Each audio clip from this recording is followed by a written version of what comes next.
Welcome to the InterMarket Analysis video update.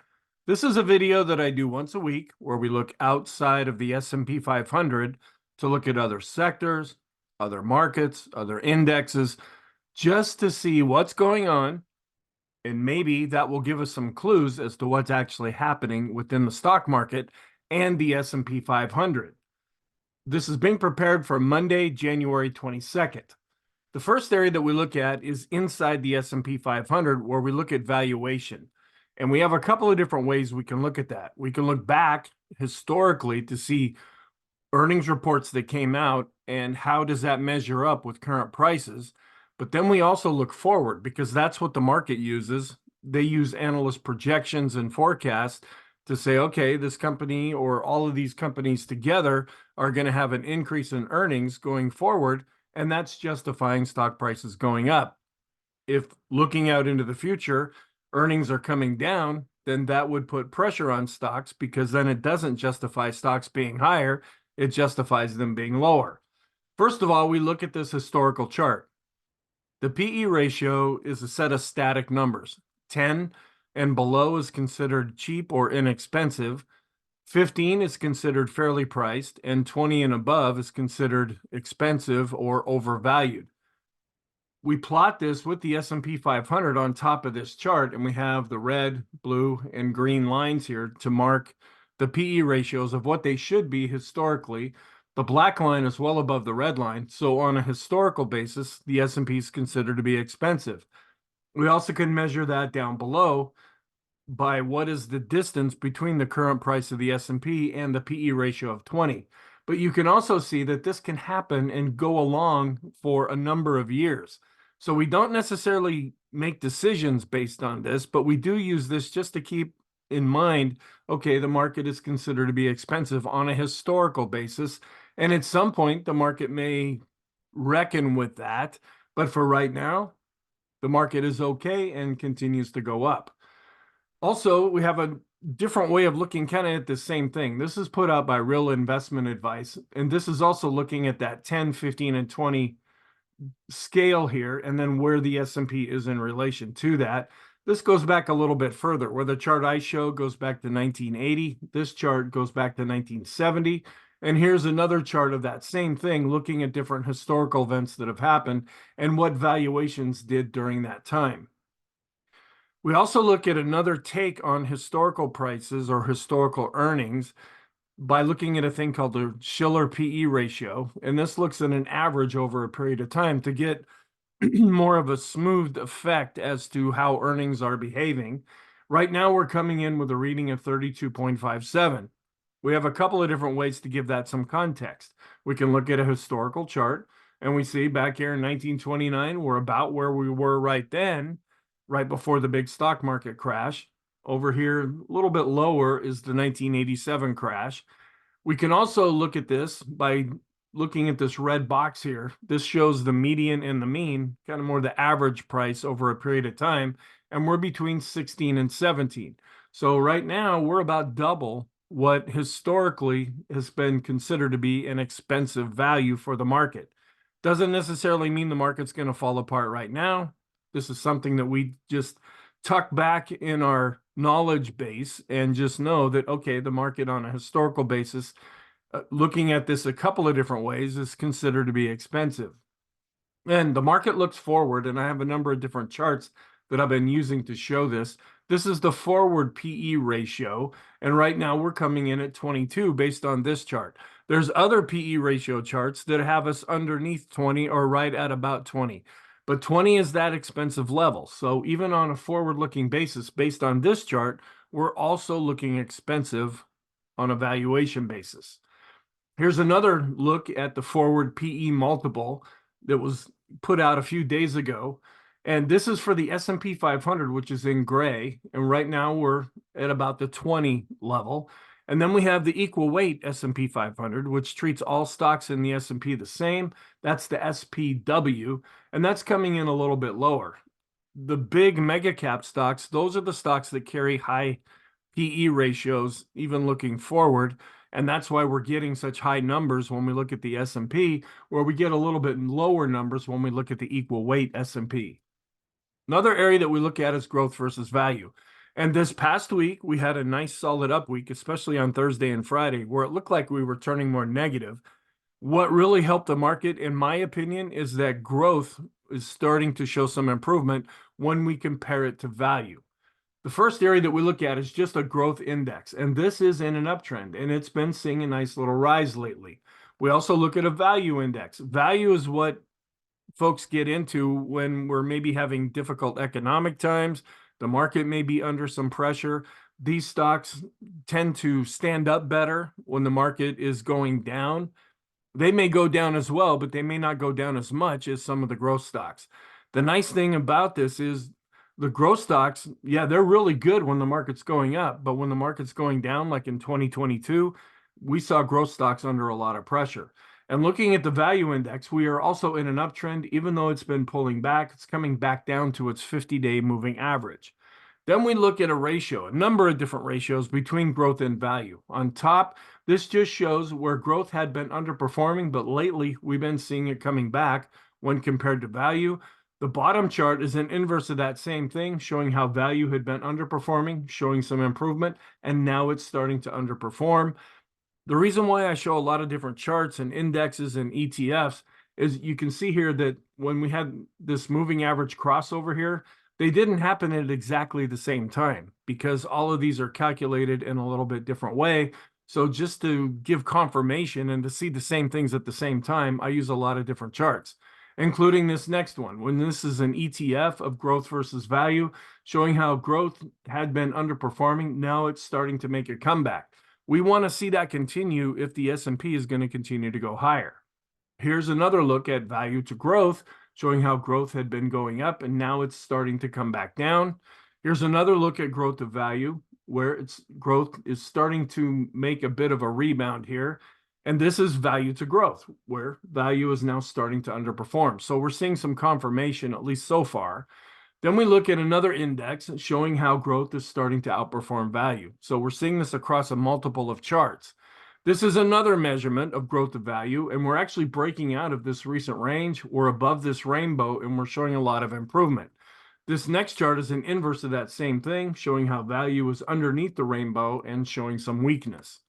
Then we look at the small caps, and we look at growth to value on a ratio basis, and we've been in a range now pretty much throughout 2023 and going into 2024. We're getting to the high end of this range, but we have been seeing some improvement.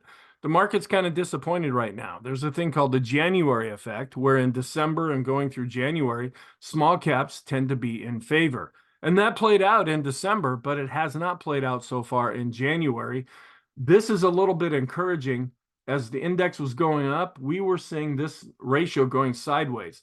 Now that the ratio has been going down and we're seeing some improvement with the growth to value ratio, this may end up giving some support to small caps. We also look at the mid caps, and they're looking a little bit stronger. When this index was going up, we were seeing a gradual increase in the growth to value ratio. And right now, it's in a more solid uptrend and has been breaking out. This is the one that I pay attention to the most, and I show it in every daily video. This is the growth to value ratio for the S&P, where it had been really underperforming as the index was going up. And that was a concern. That was a negative divergence. Well, now we're starting to see this ratio going back up as the S&P has been going up. If this can continue to climb, that would give more support to the S&P to go higher. If this starts to come back down, that might put some pressure on the S&P. We also keep an eye on inflation. We're going to get another inflation gauge this upcoming week with PCE prices and another reading of GDP. Up on the top here on this chart, we look at a monthly version of the CRB index, where it's been chopping more or less sideways and it's dropping below its moving average. We also do a ratio between inflationary areas and deflationary areas, and that's showing that inflation is underperforming deflation. Now, that might be good, and that's fine, and that's showing that inflation is going down, but at some point, if this really keeps to decline, deflation is actually worse than inflation in the bigger picture, and so we want to keep an eye on this to make sure that it doesn't get too far out of hand. Then we look at the CRB index by itself, where it's now seeing a recent death cross with the longer-term trend, even though it's been chopping sideways lately. This is the Baltic Dry Index. When this is going up, that typically means that it costs more to ship products, specifically within the Baltics. it really spiked up and it started to come down, but it's still in a longer term downtrend, uptrend. Some other markets that we just keep an eye on. Aluminum is still in a downtrend after it had been seeing a bounce. Corn continues to be in a downtrend. Wheat is in a downtrend after it had been bouncing. We keep an eye on fertilizer, which is starting to go back up, but in the bigger picture, it has been declining.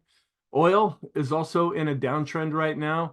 We did see it really spike up when the Russia-Ukraine war first started, and then it came back down. And then we saw it spike up again when things started to escalate in Israel, and now it's been coming back down. So it's really susceptible to geopolitical events, which is another area that we like to keep an eye on.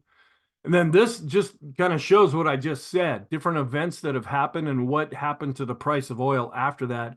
Going back to 1970, we did see the spike up with the Ukraine war. This other little spike up is when things started to get bad in Israel. And if something starts to develop or we see an escalation in the Middle East, specifically what's going on in the Red Sea right now, we might see oil go back up. But so far, this has been getting a little worse there, and we haven't really been seeing oil climb. Here's gas, which continues to be in a downtrend. And this is diesel, which is also in a downtrend as it has been declining. Heating oil is also starting to come back down. Natural gas has been pretty choppy lately. It's starting to go back up, and now it's starting to come down. It's still in a longer-term uptrend. The blue line is above the red line, even though that's pretty hard to see. Copper, this tends to measure what's happening economically. When copper's going up, the market thinks that the economy is going to look better going forward. When copper's going down, that generally means the market is anticipating economic weakness. And we're still in an uptrend here, but we've been seeing copper start to fall back lately as the market's going through this gyration of what's going to happen economically. Are we going to go into a recession? Or are we not going to go into a recession? Is the Fed going to start to lower interest rates? Are they going to keep them the same? Are they, in fact, going to have to come in and raise rates at some point? And this is what the market deals with every day. We also look at a ratio between copper and gold. When this is going up, that means that copper is outperforming gold, but we're still underneath this moving average. So longer term, copper has been underperforming. This is a longer term look at that same chart. The black chart here is the copper to gold ratio. And overall, after it had been going up, it's been declining. And to give us some perspective, I also put the 2-year yield and the 10-year yield here. And even though rates have been coming down, we've been seeing them go back up this past week.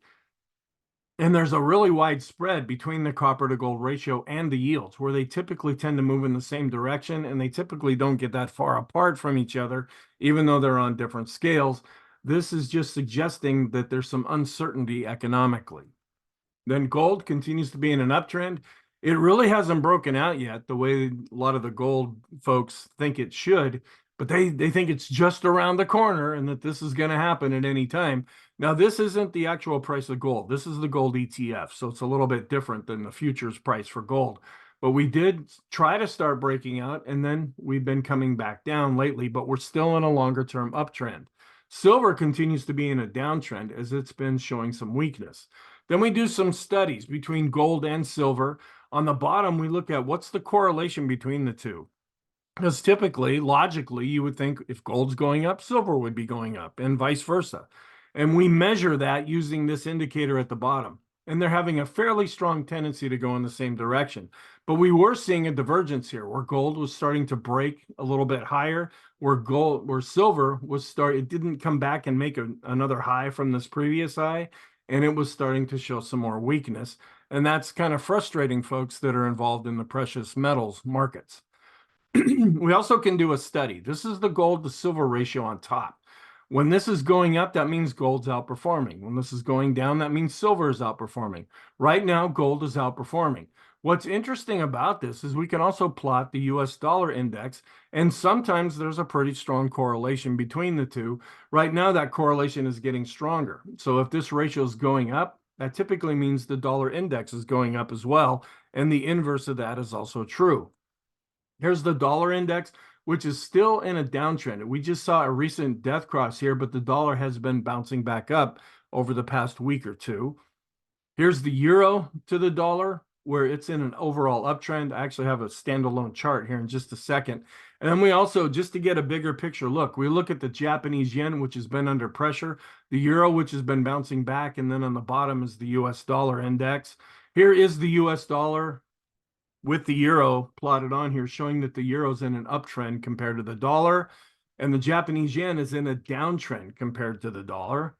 The British pound is just resuming more of an uptrend when compared to the dollar.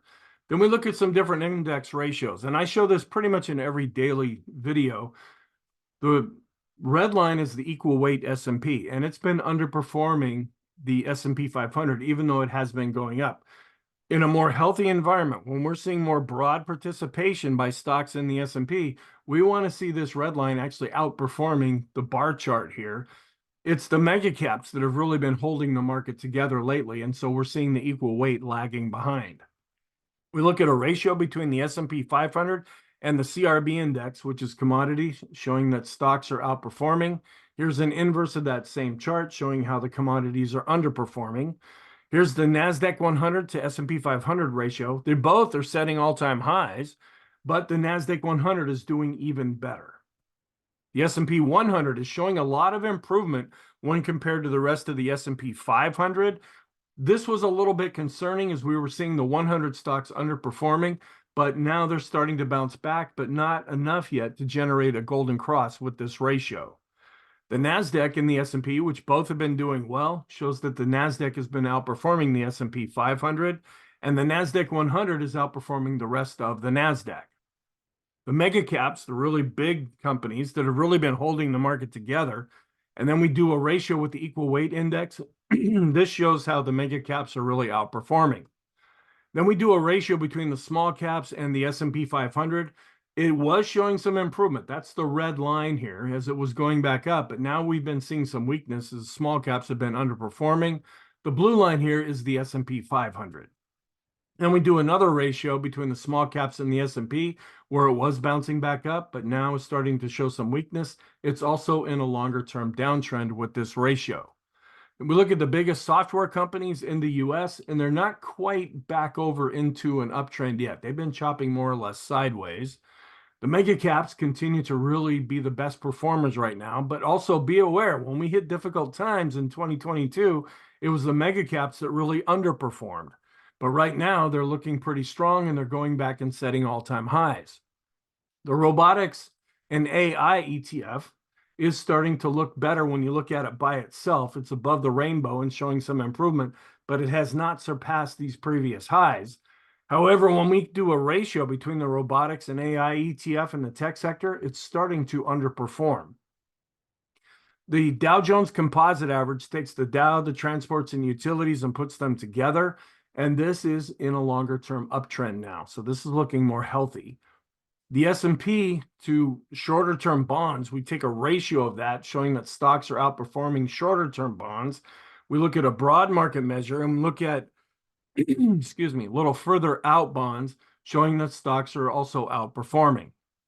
We look at the low volatility ETF, which is still hanging in there pretty good. This tends to do better when the market's under pressure. And when we look at it by itself, it's actually in an uptrend.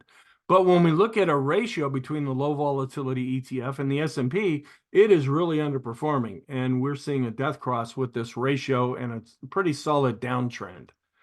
We look at the tech sector and compare it with 3 to 7 year bonds, showing that the tech sector is outperforming. Then we look at, and I show this in every daily video, these are some different studies. This is the NYSE common stock advanced decline line where it almost came down to the moving average and is starting to bounce. The S&P didn't come down to the moving averages close. That held up a little better when we were looking more negative, and now it's starting to turn back up. We're seeing some improvement with the mid caps. The small caps actually fell below the moving average and have now started to bounce back above it. So they're showing some improvement there. This is a concern, and I've been harping on this for a long time. It doesn't seem to be rectifying itself, at least right now. The Dow is setting all-time highs, where the transports are languishing right now and have not even been able to come back and surpass this previous high. That is a negative divergence. We want the transports to do better. That gives more support to the S&P. So this is an area of concern. It's been going on for a while now, but at some point, will this matter to the market? Right now, it doesn't seem to be that big of a deal, but it could change into a big deal at any time. On the bottom, And for the most part, as interest rates have been coming down, even though they were up this past week, we've been seeing utilities really decline. Here is another ratio of the transports to S&P. We bounced up a little bit late last week, but overall the transports have really been underperforming. And when this is going down, that means the transports are not doing very well compared to the S&P. And we look at the Dow to the transports. When this is going up, that means the Dow's outperforming. When this is going down, that means the transports are outperforming. And for the most part, the Dow has continued to outperform. Then we look at a correlation between the S&P and the transports, and their relationship is not all that strong. That's because we're seeing this negative correlation. There have been days when the S&P was up, but the transports were down. And that's when we see this really start to trail off. If this comes back up into this higher area of this red spot here, that just shows that the correlation between the two is fairly strong, whether up or down. Then we take a new idea behind Dow theory, and instead of looking at the Dow, we look at the S&P, since that might be a better representation. It's setting an all-time high. And then instead of using the transports, we look at the NASDAQ, which represents tech. That's more of what we see now in American economy and culture and society. And this is also starting to break out, but we're not back to setting an all-time high with the NASDAQ. We are setting all-time highs with the NASDAQ 100, but the NASDAQ still has a ways to go. You could take this as a negative divergence because we are setting a high with the S&P, but not with the NASDAQ. But you could also take it as confirmation because the Dow, the NASDAQ 100, and the S&P are setting all-time highs. Here's the FANG index. These are the really big mega cap stocks. This is also setting an all-time high. And I look at this, if we start to fall, I'm looking for other areas of support. When we were going up, I was using this chart as areas of resistance. Now that we're into all-time high territory here, we have to wait to see how the chart develops. ARK is still in a longer-term uptrend, even though it has been pulling back so far in 2024. Excuse me for clearing my throat there. And this is a long-term chart of the S&P 500, and then we look at a global index and we take a ratio. The global index is made up of stocks from Europe, Australia, Asia, and the Far East. When we're above this moving average and going up, that means the S&P is outperforming. So this is just showing that the S&P is doing quite well. On the bottom, we look at a momentum oscillator, and this is above zero and advancing, so that's also positive. We look at bonds, which they're showing some improvement based on price, even though last week was not a real good week for them. The total bond ETF continues to be in an uptrend, but has been pulling back. The world bond index is also in an uptrend, but it's also been pulling back down to this other area, which had been acting as support. Stocks continue to outperform bonds when we look at a monthly chart. We look at a shorter term chart here where bonds are underperforming stocks. Look at high yield corporate bonds, which means junk bonds. They continue to do quite well. Not quite back to an all-time high yet with this ETF, but we're not that far away either. These are investment grade bonds. They're more conservative. We're also seeing some real improvement here, even though it's been pulling back lately. It's still in a longer term uptrend. And then we do a ratio between riskier bonds and more conservative bonds. And this ratio has been holding up. Folks like the riskier bonds for right now because they give a higher yield. Now, when we finally top out with interest rates and start to come down, you're going to see a shift over to more conservative bonds as people are getting into the 10-year bonds, the 20-year bonds, the 30-year bonds, and then this ratio would start to come down. They're seeking yield, and they don't want to assume more risk than they have to. Right now, with interest rates still historically low, they're still preferring to get into the riskier bonds. And we look at a correlation between stocks and bonds. They were pretty strong, going in the same direction at the same time, but now they've dropped back down to neutral. We look at the Dow Jones Corporate Bond Index, which is in a longer-term uptrend now. Here's the 10-year yield, which did get back up to about 5%, and now it's starting, okay, here's 5% right here.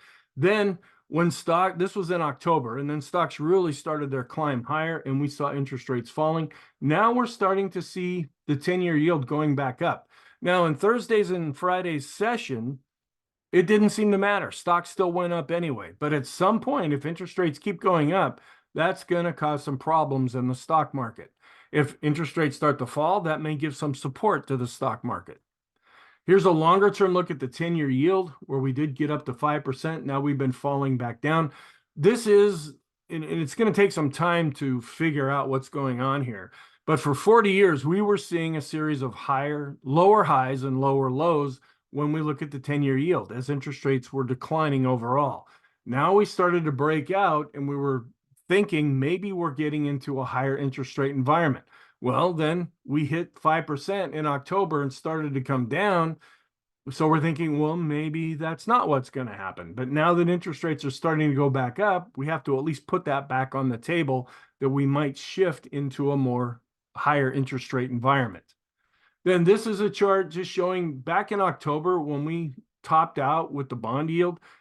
Usually that meant something bad happened. Other times when we got a really low reading like this was when the Euro crisis happened back in 2011. Of course, we had the whole COVID crash. That was a big problem as well.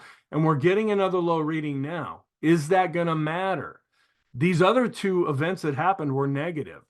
This is more positive, where the market is still anticipating a soft landing and that the Fed is going to start cutting interest rates in 2024.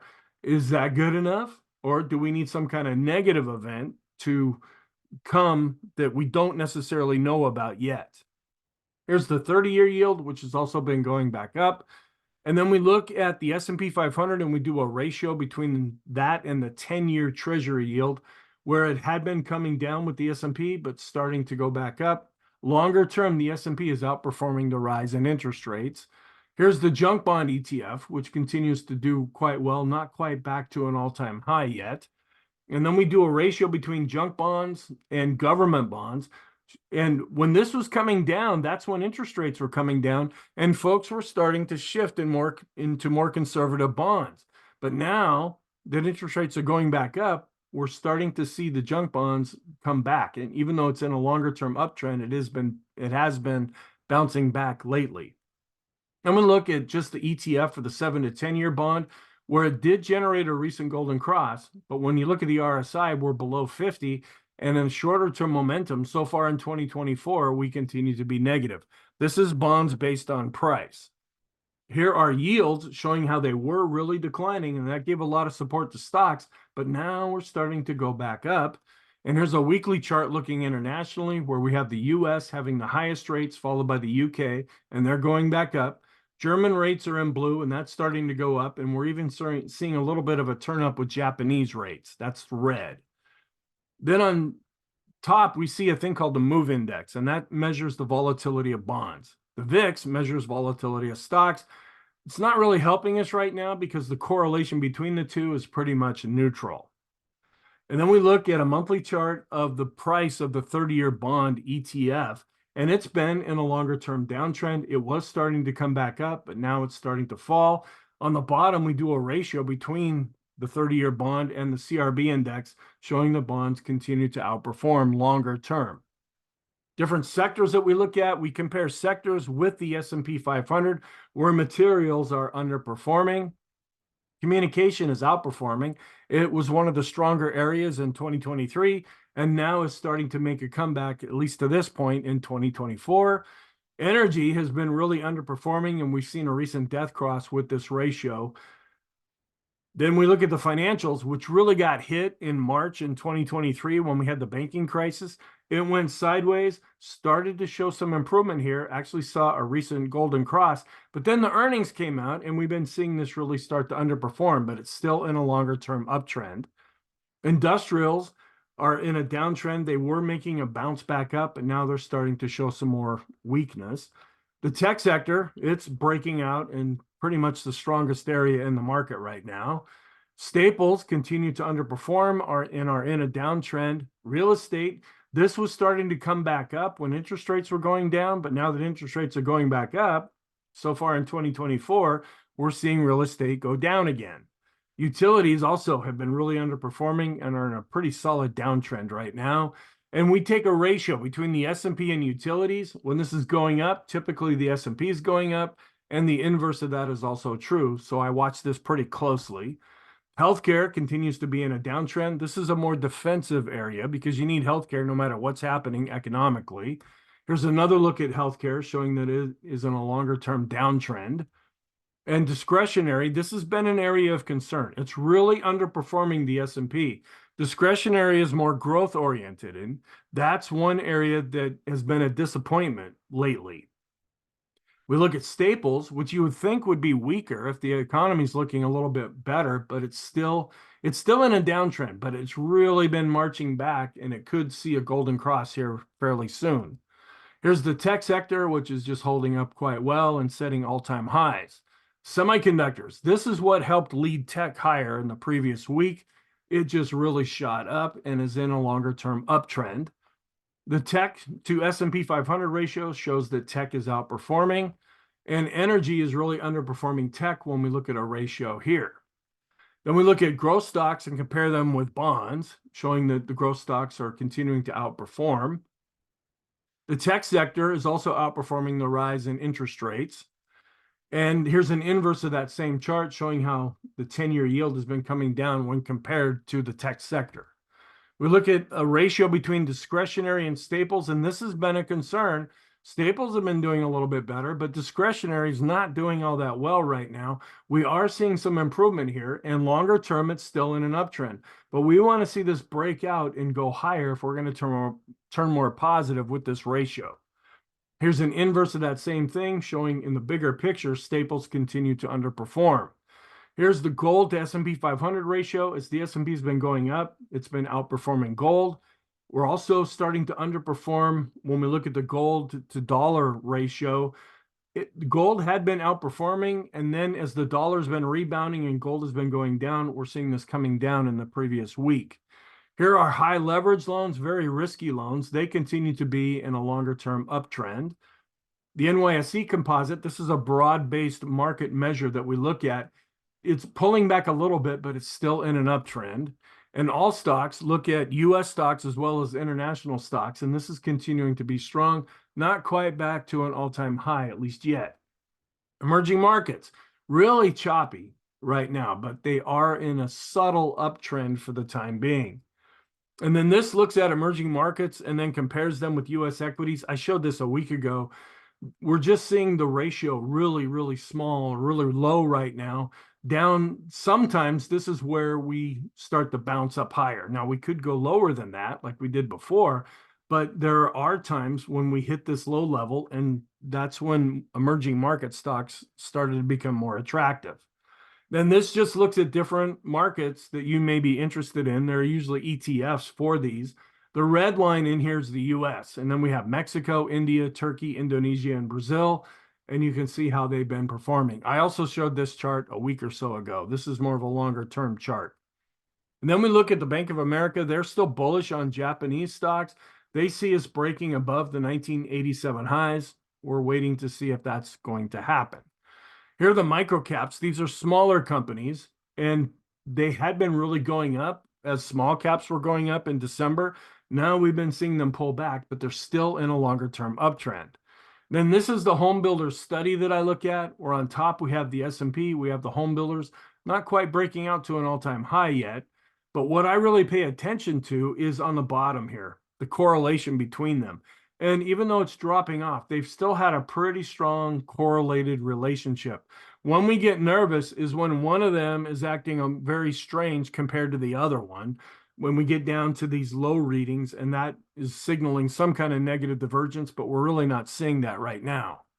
Bitcoin, after the announcement of these new spot ETFs coming out, it was really starting to go back up, but now it's starting to drop back off into the, well, it got down into the low 40s. Currently, it's at about 41. Then looking internationally, we're in a downtrend when we look at China and emerging markets, starting to go in an uptrend with Europe. Japan is in a downtrend, and this is the KST, so it's longer term. It's picking up still a downtrend for the S&P 500. Here's InterMarket Analysis going back to the beginning of 2024. We have oil doing the best so far, followed by the dollar, and then stocks, where gold and the price of bonds are negative. Then some different correlations. We look at the S&P 500 to the US dollar, and they're still tending to be more neutral with each other now. A lot of times when they really move in opposite directions from each other, that's what we were seeing when stocks were really going up as the dollar was going down. Now we're not really getting much from this. We're also getting back to neutral when we look at the correlation between the S&P 500 and oil. It's back to a neutral reading. And we're at the high end of the neutral reading when we compare the S&P to the 10-year yield. And we're having a slight tendency for the tech sector and the 10-year yield to go in the same direction. We saw tech stocks do well on Thursday and Friday. We saw interest rates going up, and that's why we're seeing this correlation going up. That's not necessarily normal. At some point, we would see this start to turn in one way or the other.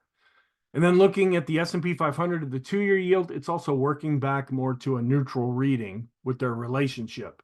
Then we look at the long-term secular, which can be decades, very, very long-term trends. And we look at cyclical trends, and we do some studies on those. I also cover this in other videos like the weekly video. This is a monthly chart of the NYSE. And even though we've been coming down so far in 2024, we're still above this longer-term moving average.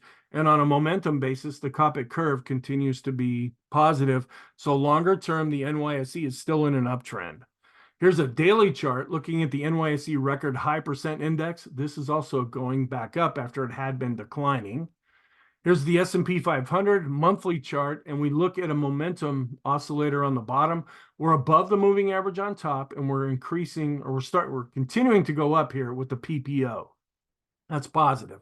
Then we have the S&P on top, and we have a ratio between the S&P and commodities showing that stocks continue to outperform commodities. But this takes a while for these things to really change. Then we look at the S&P and we look at another global index. That just means that the S&P is outperforming global stocks. The KST is trying to cross over positive, but since this is a monthly chart, this can take a long time to turn.